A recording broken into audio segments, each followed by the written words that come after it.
3 hours. That's all it took.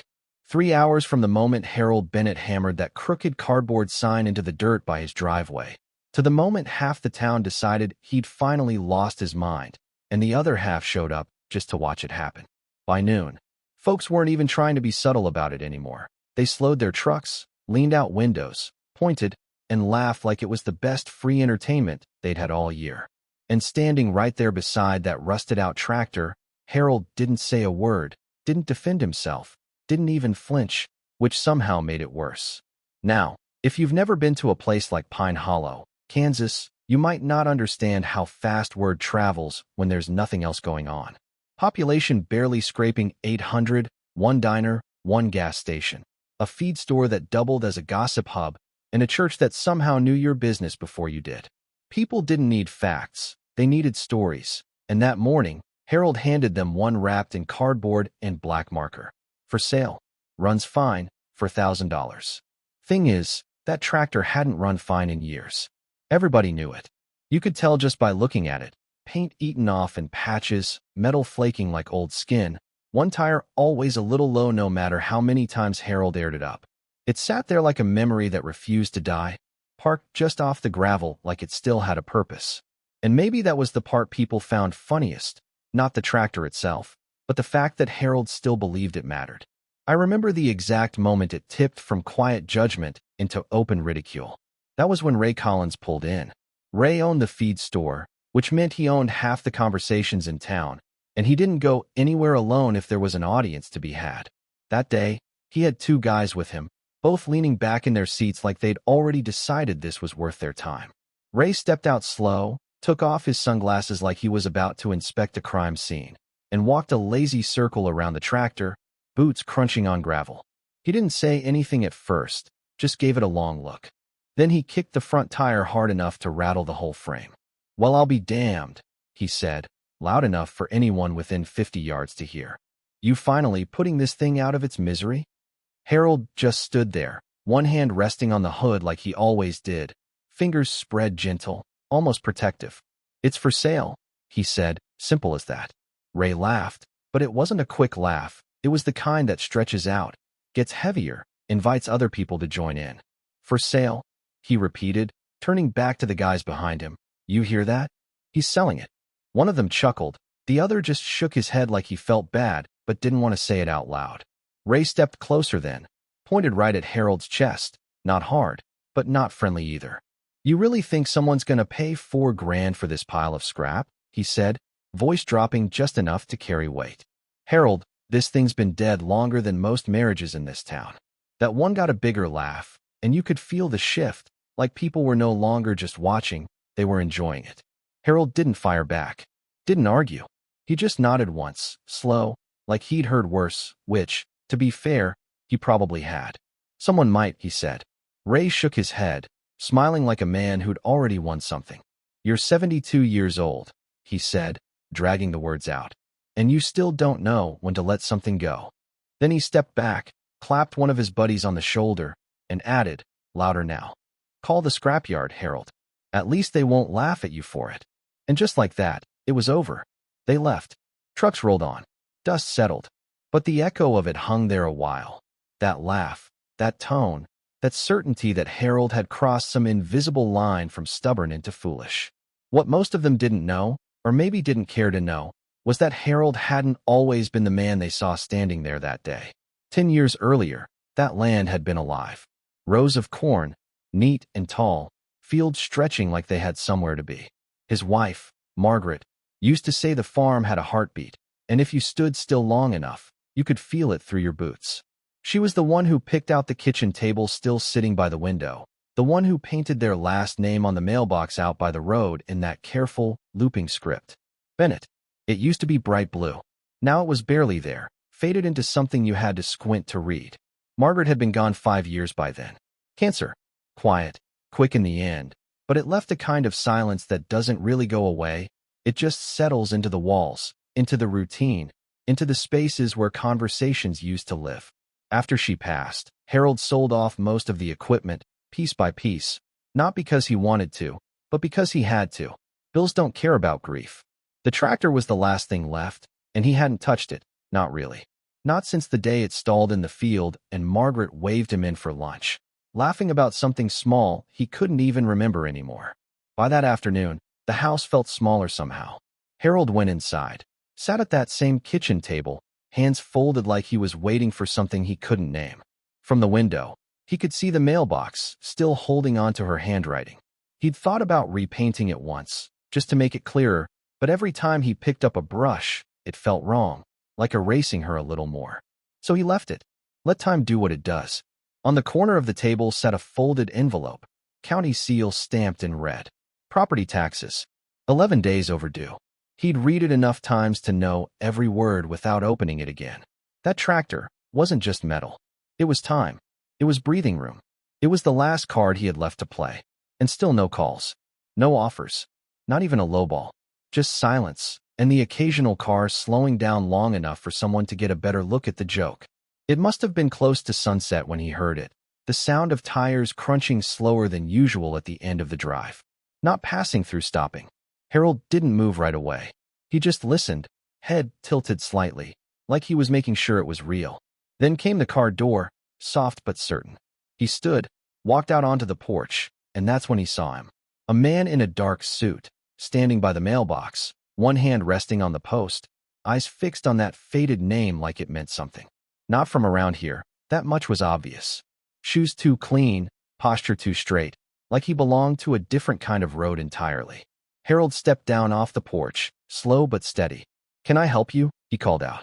The man looked up, took a second, like he was placing a face from memory that didn't quite match. Then he walked up the drive, each step deliberate. "Are you Harold Bennett?" he asked. Harold gave a small nod. "Have been my whole life." The man exhaled, just a little, like something heavy had shifted inside him. "Then I think," he said, voice quieter now, "I've been looking for you for a very long time." And right there, before Harold even knew why, something in the air changed. Harold didn't answer right away, not because he didn't hear him, but because something about the way the man said it didn't fit the moment, didn't match the dust, the gravel, the rust sitting 10 feet away like a punchline that hadn't landed yet. Folks didn't come down this road looking for people. They came looking for directions, or to turn around, or sometimes to stare. But not this. Not like this. So Harold just stood there a second, one hand resting on the porch rail, studying him the way you study whether you don't trust yet. "That's so," he said finally, voice even, not inviting, not dismissing either. "You got a name?" The man nodded, almost like he'd been expecting that question to carry more weight than it did. "Daniel Carter," he said, then paused, glancing back toward the mailbox again. "My father used to talk about this place, or at least he tried to find it." That caught something in Harold, not sharp, not sudden, but enough to shift his posture just a little. He stepped down off the last stair, boots landing soft in the dirt. "Lot of folks pass through," he said. "Careful. Doesn't mean they remember right." Daniel gave a faint smile, the kind that comes from somewhere else entirely. "Yeah," he said. He didn't remember everything, but he remembered enough. They stood there for a beat, wind moving through the dry grass, carrying that late-day quiet that settles over farmland like a held breath. Then Daniel reached into his coat, not quick, not threatening, just deliberate, and pulled out a folded piece of paper, worn at the edges like it had been handled more than a few times. He didn't hand it over right away, just held it between his fingers like it mattered. "My dad," he said. "He passed 2 years ago, and before he did, he told me a story he'd been carrying for nearly 30 years. Harold didn't interrupt, didn't move. Something about the way the man spoke made it feel like stepping in would break it. He was driving through Kansas. Daniel went on. Late fall, storm rolling in faster than he expected, said the sky went from gray to black in minutes. Road got slick, visibility dropped, and somewhere out there, middle of nowhere, his car just died. He gave a small shrug, like even now it didn't quite make sense. No cell service, no lights, nothing but rain hitting the windshield so hard he thought it might crack. Harold's eyes drifted, just slightly, toward the fields, not really seeing them anymore. He said he sat there for a while. Daniel continued, just hoping another car would come along. But nobody did. Not for a long time. The pause stretched, but it wasn't empty. It was full of something unspoken, something that was starting to take shape in Harold's chest whether he wanted it to or not. Then he saw headlights, Daniel said quietly. Old truck, slow, steady, like it wasn't in a hurry to be anywhere else. Harold let out a breath through his nose. Almost a memory before a thought. Daniel noticed it, just barely, and his voice softened a notch. He said the man who stepped out didn't ask a lot of questions, just took one look under the hood, shook his head, and said, "You're not getting anywhere tonight." A faint smile touched Daniel's lips. Then he hooked up the car, towed it back here, or somewhere close to here, said there was a farmhouse, light in the window, smelled like something warm cooking. Harold shifted his weight now, slow, like something inside him had started moving and he wasn't sure where it would settle. My dad always said that was the part that stuck with him, Daniel went on. Not the tow, not the fix, it was the way he was treated once he got inside. Dry clothes waiting by the stove, a plate of food before he even had to ask, and a woman, he glanced toward the house, who talked to him like he wasn't a stranger at all. That did it. Not big, not dramatic, but enough. Harold lowered himself down onto the porch step, hands resting on his knees, gaze fixed somewhere just past Daniel, like he was watching something replay that nobody else could see. Daniel didn't push. He let the silence sit there, let it do its work. He stayed the night, Daniel said after a moment. Slept better than he had in weeks, he told me. Said it felt safe. He swallowed, just once. Next morning, the man fixed what he could on the car, enough to get him back on the road. And before he left, he tried to pay him. Daniel let out a quiet breath, almost a laugh. Said the man wouldn't take it. Just shook his head and told him to get back to his family. Harold's fingers tightened slightly against his jeans. But that wasn't all, Daniel added. He said right as he was about to drive off, the man reached into his pocket and handed him some cash anyway. Not a lot, but enough. Enough to make sure he didn't get stranded again before he got home. The air between them had changed completely now. What started as curiosity had turned into something heavier, something rooted. My dad spent years trying to find that place again, Daniel said, voice lower, steadier. He remembered the land, the road, bits and pieces, but he never got the name. Not clearly, just something like Bennett. Or maybe he wanted it to be Bennett. He gave a small, almost apologetic smile. He used to say, "If you ever see that name out there, that's where you stop." Harold let out a long breath, slow, like it had been sitting in his lungs for decades. "Your dad," he said quietly. "He ever mention what year that was?" Daniel nodded. 93. Harold closed his eyes for a second. Just a second, but long enough. When he opened them again, they looked different. Not softer, not exactly, but deeper, like something had settled into place. Truck was a '78 Ford, he said, almost to himself. Headlights flickered when you idled too long, and the passenger door only opened from the inside. Daniel's breath caught, just slightly. Harold gave a faint nod, eyes still somewhere else. Storm came in fast that night, he went on. Margaret had stew on the stove, said we'd have leftovers for days. A small pause. We didn't. Daniel didn't speak. Didn't need to. The story had already connected itself. You could feel it in the way the space between them tightened, like two timelines folding into one. Harold looked up at him then, really looked this time. Your father, he said. He had a scar on his left hand? Right here. He tapped just below his thumb. Daniel's eyes widened. Yeah, he said, almost under his breath. From a machine accident when he was younger. Harold nodded once. Caught it on the latch when we were hooking up the tow chain, he said. Didn't even flinch, just wrapped it up with a rag and kept going. That was it. No more doubt. No more distance. Just truth, sitting plain between them. Daniel let out a breath he didn't realize he'd been holding. He never forgot that night, he said. Not once. Said it changed the way he saw people, the way he showed up for them. He hesitated, just for a moment. Before he passed, he made me promise, if I ever found this place, I'd make it right. Harold gave a small, almost tired smile. Nothing to make right, he said. We just did what anyone should.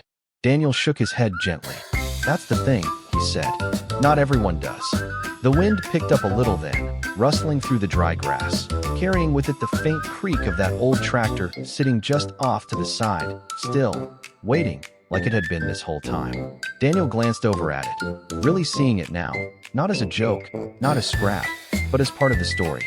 That the one? He asked quietly. Harold followed his gaze. Yeah, he said. Hasn't run in a while. Daniel nodded slowly, then looked back at him. Something decided settling in his expression. "I'd like to buy it," he said. And just like that, the story took another turn Harold never saw coming. For a second, Harold thought he misheard him. Not because the words were unclear, but because they didn't belong to the world he'd been standing in all day. People didn't come here to buy things like that, not anymore. They came to laugh, to shake their heads, to remind themselves they weren't the ones holding on to something already gone. So he let the moment hang there, just long enough to make sure it was real. "You serious?" he asked, not sharp, not skeptical, just honest. Daniel didn't hesitate. "Yeah," he said. "I am." Harold looked past him, out toward the road, like he half expected someone to be watching this unfold, waiting for the punchline. But there was nothing. Just quiet. Just the hum of evening settling in. "You heard what they said," Harold muttered, almost out of habit. "It doesn't run. Not right now." Daniel nodded. "I know. And it's not worth what I put on that sign." That one came out slower, heavier, like he was bracing for the truth to land again. Daniel took a step closer, not pushing, just steady. "Maybe not to them," he said. "But that's not what I'm paying for." That landed different. Not loud, but deep. Harold studied him again, longer this time, like he was trying to measure something that didn't have a number attached to it. "How much?" he asked finally. Daniel reached into his jacket, pulled out a checkbook, flipped it open like he'd already decided before he even walked up the drive. "You asked for 4, he said, pen hovering for just a second, then moving. "I'm going to give you 20. Harold blinked. Once. Slow. Like his body needed a second to catch up with what he'd just heard. "That's too much," he said immediately, almost reflex. "It's not," Daniel replied, calm, certain. "It's not even close." He tore the check clean, held it out, but Harold didn't take it right away. His hand hovered there, uncertain, caught somewhere between pride and need, between what something is worth and what it means. "Why?" Harold asked, voice quieter now. Daniel didn't look away this time. "Because 30 years ago," he said, "you helped a man when you didn't have to. You gave him food, a place to sleep, money you probably couldn't spare, and you never asked for anything back." A small pause. "This isn't charity, Harold. This is a debt that just took a long time to find its way home." That did it. Not the money, not the number, but the way he said it. Like it belonged here.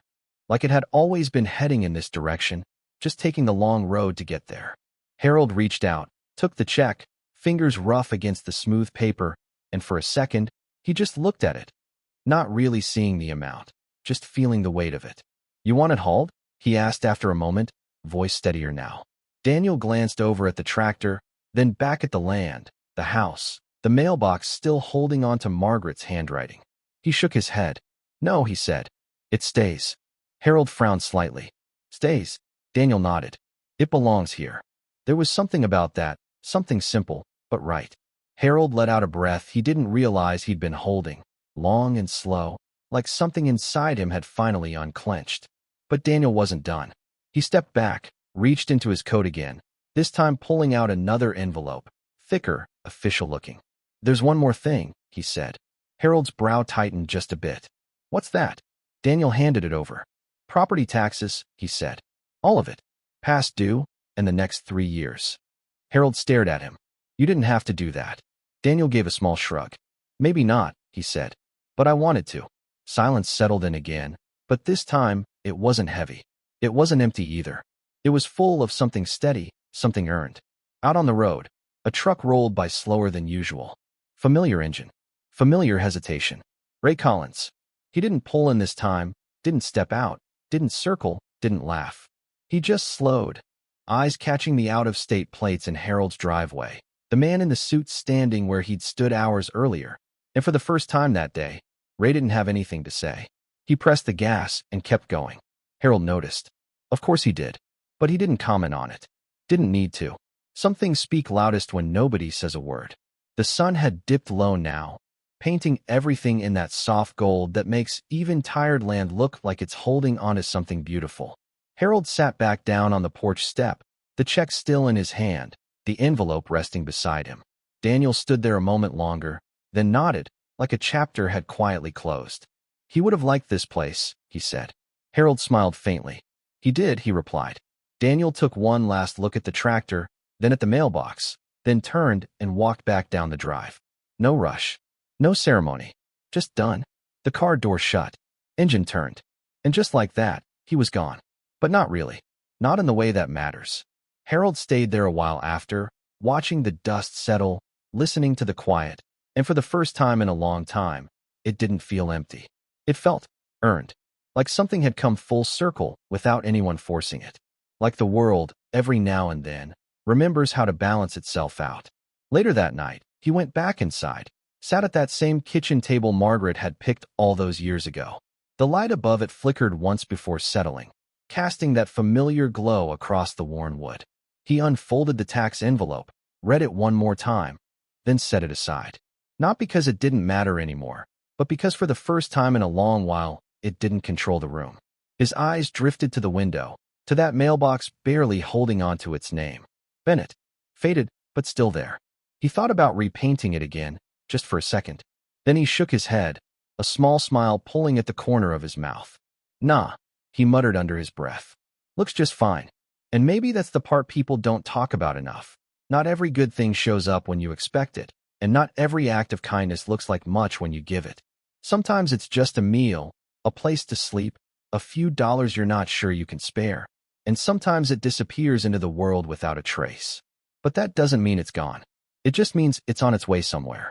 So here's the question I keep coming back to, and I want to hear what you think. Do you believe things like this actually come back around, or was Harold just lucky that day? And if you were in his place, would you have let go of that tractor years ago, or held on to it like he did, even when everyone else thought you were a fool? Drop your thoughts in the comments, because stories like this, they don't really end. They just keep going, depending on what we choose to believe next.